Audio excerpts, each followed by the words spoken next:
Killers recognize killer styles. You're one of us. I think you're playing with fire. I bring the fire. Oh, fucking nice on me. It's a matter of life or death. I love a high-stakes situation. Tell me more. Two men, two wives who don't know the truth. One street separating their worlds. And the only thing standing between them is a secret that could burn both families to the ground. This is Nemesis, and it opens exactly where every great heist story should, mid-robbery. It's Halloween night in Los Angeles, and a costumed crew is moving through a high society party like ghosts. While the guests are distracted by masks and champagne, a poker room full of the city's wealthiest men is being quietly emptied out. At the center of it is Coltrane Wilder, calm, disciplined, precise, a man who has built an entire criminal empire on the principle of never taking more than the plan allows. His wife Ebony works the room upstairs, smiling, charming, keeping every eye pointed away from the door where her husband is slipping out unnoticed. But downstairs, one of Coltrane's own guys breaks the first rule. Dion, hyped up on adrenaline and greed, pockets an obscenely expensive watch that was never part of the job. It's a small decision. It will end up being the first domino in a chain that topples an empire. Across town, LAPD Detective Isaiah Stiles is about to become the second half of this story's engine. He's loud where Coltrane is quiet, reckless where Coltrane is calculated. A cop who investigates like a criminal because somewhere along the way, the job stopped being about justice and started being about obsession. When his partner Emmanuel is killed during what looks like a routine call gone wrong, Isaiah becomes convinced Coltrane's crew is responsible. His captain shuts the case down for lack of evidence. Isaiah doesn't stop. He can't. And that single refusal to let go is what turns a cop versus robber procedural into something much more dangerous. A story about what obsession does to the men who can't put it down. Here's the twist: the marketing doesn't spoil enough. These two men aren't just adversaries. They're practically neighbors.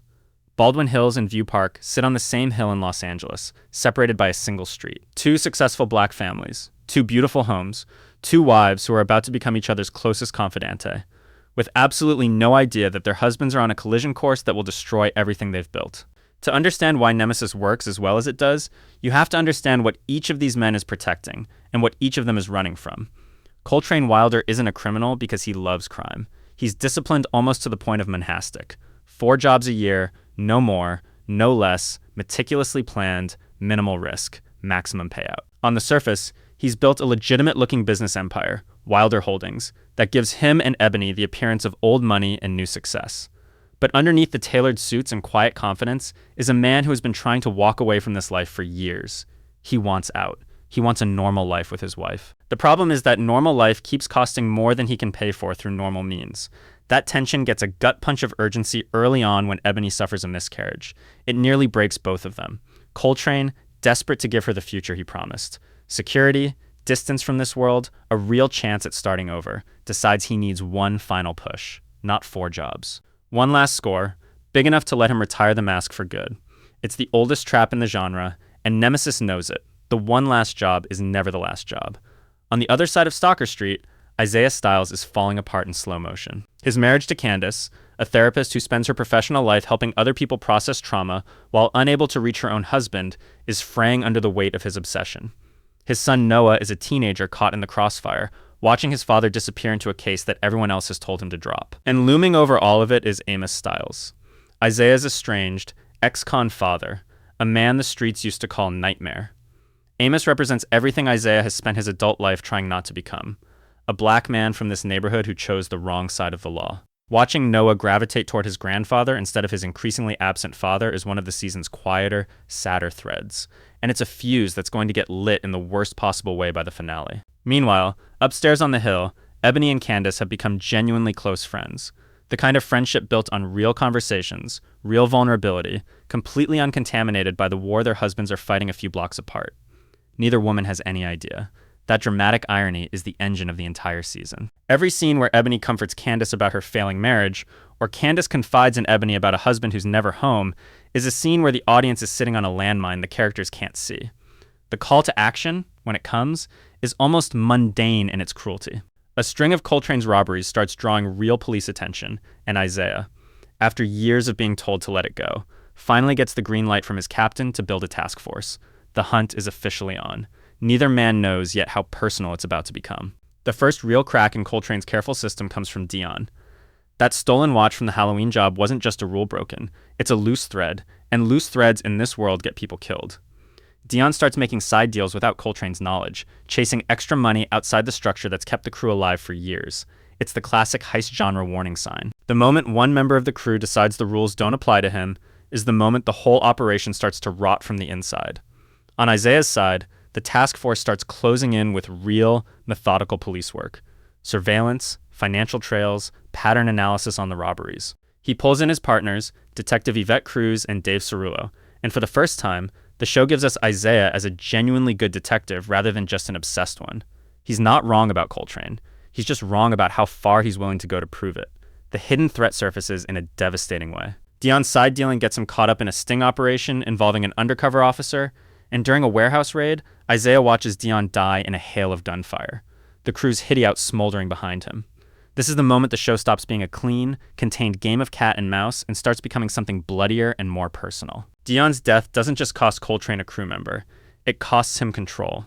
His remaining guys, Choi, Stroman, and Gideon, are hardened by the loss, and the entire operation shifts from calculated heists to something closer to open warfare with the LAPD.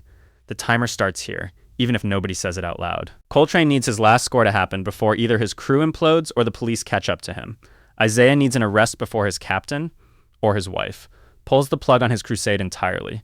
Every scene from this point forward is two men running out of runway, and the only question is which one crashes first. From now on, you on your own. What you expect me to do? I expect you go back to being the base level street nigga that you always was. This is where Nemesis leans hardest into its Michael Mann DNA. The show wears its heat influence openly, right down to a climactic daylight shootout with masked robbers that could have been storyboarded from the same reference. And like Heat, the show is obsessed with the idea that its cop and its criminal are mirror images of each other. Kemp and Morrell built these two characters as opposites on the surface. Isaiah loud, profane, undisciplined. Coltrane silent, precise, controlled. But underneath, they're the same animal. Obsessive, meticulous planners who cannot let go once they've locked onto something, whether that something is a target or a plan. We get the failure cycle here in full force. Isaiah kills Gideon in a confrontation and manages to hospitalize both Choi and Stroman during a shootout, gutting Coltrane's crew down to almost nothing. It looks, for a moment, like Isaiah is winning, but every victory costs him something at home. Candace is pulling further away, exhausted by a husband who treats his family like a lower priority than his case file. Noah is spending more time with Amos, absorbing a version of manhood that has nothing to do with the badge his father wears. And this is where Coltrane makes the move that changes everything. Aware that Isaiah is closing in and desperate for a new wheelman after losing most of his crew, Coltrane recruits Amos, Isaiah's own estranged father, into the operation for one final job. It's not sentimental. Coltrane intends to use Amos as a disposable pawn, a fall guy if the job goes wrong. He has no idea he's about to hand Isaiah the one betrayal that will break him completely. The montage of persistence plays out on both sides of the law. Isaiah burying himself deeper into surveillance logs and financial records, alienating his task force with his recklessness. Coltrane running numbers on one final heist, trying to convince himself this is the version of getting out that actually works, even as everyone around him. Ebony especially can see the plan is already unraveling before it starts. The turning point of Nemesis isn't a twist in the traditional sense. It's a slow-motion collision that both men see coming and neither can stop. Isaiah finally corners Coltrane beside his own father's grave, delivering a threat dressed up as a folksy metaphor about trains and tunnels. A rare moment where the show lets its cop sound as menacing as its criminal. It's meant to be a warning shot. Instead, it's the moment Coltrane decides that if Isaiah wants a war fought on personal terrain, he'll get one. What follows is a multi-layered revenge scheme, and it's genuinely one of the nastiest pieces of plotting in the season. Coltrane orchestrates a blackmail setup involving Candace and Assistant District Attorney Malik Jacobs, Candace's former boyfriend, someone she's been quietly leaning on for emotional support as her marriage to Isaiah crumbles. Coltrane engineers photographs of the two of them together, weaponizing an innocent friendship into a scandal that threatens to destroy what's left of Isaiah's home life. It's a chess move, not an act of rage. Exactly the kind of controlled cruelty that defines Coltrane as a character. Meanwhile, the raid comes. Isaiah and the LAPD hit Wilder Holdings and the Wilder family home directly, over Ebony's furious protests. For the first time, Ebony understands that the war her husband has been fighting isn't abstract anymore. It's standing in her living room with a warrant. And crucially, this is the moment the show's central dramatic irony finally starts to crack open. Ebony and Candace's friendship, built on two women who thought they understood each other completely, is about to be tested by the exact thing neither of them knew they had in common: a husband on the wrong side of the other woman's war. The POV shift the show earns here is subtle but important. Ebony stops being a supporting character in Coltrane's story and becomes the emotional center of her own. Her loyalty to her husband, her grief over the miscarriage, her growing awareness that one last job is a lie he's telling both of them. All of it starts driving the second half of the season as much as the Isaiah-Coltrane rivalry does. This is where Nemesis earns its finale's title. Zugzwang, a chess term for a position where every available move only makes things worse. Both men are now in it. Isaiah, having exhausted every legal avenue and watched Coltrane slip free again and again, makes the choice that defines the entire back half of the season. He secretly reaches out to the Alvarez cartel to eliminate Coltrane for him. It's the single moment the show has been building toward since the opening scene. The cop fully crossing the line into becoming the kind of man he spent his life hunting. And it goes catastrophically wrong. The cartel, working off bad information, kidnaps Candace instead of Ebony. Let that land for a second, because it's the show's cruelest piece of irony. Isaiah's obsession, his refusal to let go, doesn't just cost him his marriage in the abstract. It directly puts his wife in the hands of cartel enforcers. And it's Coltrane, of all people, who rescues her. Coltrane Wilder, the man Isaiah has spent the entire season trying to destroy, is the one who saves Isaiah's family when Isaiah's own recklessness endangers it. When Candace learns the full truth of what her husband did, that his obsession put a cartel on her trail, she doesn't run back to Isaiah. She runs to Malik. Whatever damage the blackmail scheme was designed to inflict, Isaiah manages to finish the job himself. No manipulation required. Coltrane's own darkest hour arrives almost simultaneously. In a moment of raw, calculated vengeance, he murders Amos, Isaiah's father, using Isaiah's own service weapon. It's a devastating structural choice. The man Coltrane recruited as a disposable pawn becomes the murder weapon's namesake, and the murder itself becomes the mechanism of Isaiah's total unraveling. Noah witnesses the killing. A teenager who spent the whole season pulling away from his father and toward his grandfather now watches that grandfather die in front of him, and he knows exactly who did it. Every tool the protagonist normally relies on gets stripped away here. Isaiah's badge is compromised by his cartel dealings. His marriage is over in every way that matters. His son has just watched his grandfather murdered. And even with an eyewitness, a blackmail scheme involving Candace and Malik allows Coltrane to walk free from prosecution yet again. Isaiah has never been more right about Coltrane, and never had less power to do anything about it. The final stretch of Nemesis detonates every setup the season has been quietly loading. Furious and grieving, Noah goes after Coltrane himself, seeking revenge for Amos's death. It's a reckless, teenage decision that mirrors his father's own reckless decisions all season. Proof of exactly how much of Isaiah has rubbed off on his son, for better and worse. The confrontation spirals into a chaotic clash involving gang members, and Noah is shot in the leg during the crossfire. This is the choice the entire season has been engineering. Isaiah, finally within reach of catching Coltrane after 8 episodes of failure, has to decide in real time whether to finish the chase or save his son. For the first time in the entire series, Isaiah chooses family over vengeance. He lets Coltrane go to get Noah to safety. It's a small, human decision buried inside an otherwise massive action set piece, and it's the emotional high point of the whole season. The one moment Isaiah manages to be a better man than his obsession. Coltrane's escape isn't clean, either. Aware that the cartel now has a target on his back because of what happened to his crew, he and Ebony's sister Charlie stage a desperate extraction. Charlie, who has spent the season trying to pull Ebony out of Coltrane's orbit entirely, even once making an unthinkable choice during Ebony's medical emergency years earlier that still haunts their relationship, makes one final gesture of loyalty. She helps Ebony escape the hospital where the police are laying a trap for Coltrane, letting him draw police attention onto himself so his wife can get away clean.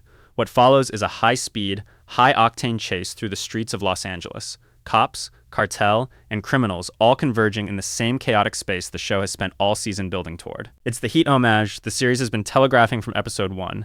Masked robbers, daylight shootouts, a city turned into a battlefield because 2 men refused to stop. Nemesis doesn't give either man a clean win, and that's exactly the point. Isaiah gets Noah home safely. That's the victory that actually matters, even if it costs him everything else. But the fallout is brutal. Because of his cartel dealings and his erratic conduct throughout the investigation, he ends up under suspicion himself, briefly jailed before Candace's account of what really happened to Amos secures his release. He gets his badge back in the end. He does not get his marriage back. Candace has moved toward Malik, and whatever trust once existed in that house is gone. Coltrane loses in the way that hurts him most. Not his freedom, but everything freedom was supposed to buy him. His crew is dead or in custody. Wilder Holdings, the legitimate empire he built as a shield, is in ruins, his public image destroyed. And in the cruelest irony of all, it's Ebony's own sister Charlie who ultimately takes her away from him.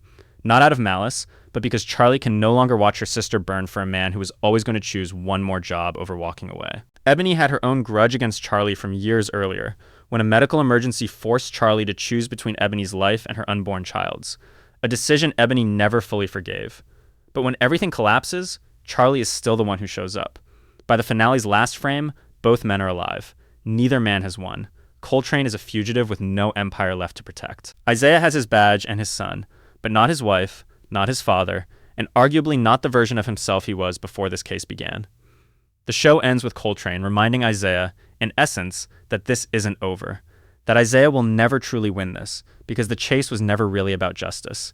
It was about who these two men had become to each other. What would you give to catch the person who wronged you? And what would be left of you afterward? That's the real question sitting underneath every heist and every stakeout in Nemesis. Coltrane Wilder and Isaiah Stiles are set up as opposites, cop and criminal, loud and controlled, badge and mask. But the show spends its entire runtime proving they're the same man wearing two different uniforms. Both are the type who stay up late, doing the prep work nobody else wants to do. Both are part of that small percentage of people who are simply incapable of letting something go once they've decided it matters. And both of them, by the end, have paid for that obsession with the same currency, their families. The recurring motif here isn't heists or badges, it's mirrors. Ebony and Candace, two women whose friendship was real and whose husband's war made it collateral damage. Isaiah and Amos, a father and son separated by a badge, reunited only in death. Coltrane and Charlie, sister figures pulling in opposite directions until only one loyalty survives. Every relationship in this show is a reflection of the central one, two men who could have simply walked away from each other and never did. Nemesis ends on a cliffhanger because it has to. Revenge, in this world, doesn't resolve. It compounds. Isaiah saved his son but lost his wife. Coltrane escaped the cartel but lost his wife's trust and everything he built to keep her safe. Neither man got what he actually wanted. They only got to keep fighting. So here's the real question the show leaves you with. When the thing consuming you finally destroys everything else in your life, do you let it go? Or do you double down? Because at that point, the obsession is the only thing you have left. Isaiah made his choice in that final chase. The question for season 2 is whether he can live with it.